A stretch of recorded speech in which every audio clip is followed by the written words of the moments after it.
نه زه په پولیسو کې وم په لار باندې وظیفې ته تلم ونیولم سسې نه راکښته کړو کاټون یې راسره ګیر کړو اول ته ګمرک هم اوس جوړ کړی دی په لاره باندې په غزني نه چې ووځې د قره باغ ساحه کې کوم هغه ګمرک یې جوړ کړی دا لار موټر نه 10,000 افغانۍ اخلي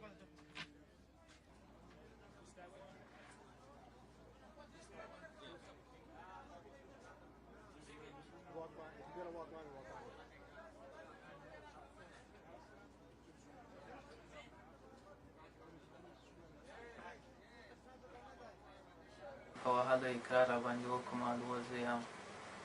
ورې 2 میاشتې ورسره بندي ولم بله ورځ دوی چاپه واچوله بېرته یې راوړم اجنې مستلې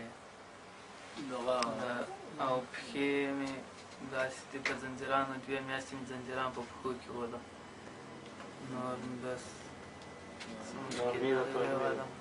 ډوډۍ نه وله شی نه و شپه ورځ په توره شپه کې اچولي ول نه رڼا وله یو بل به م نه سره لیدل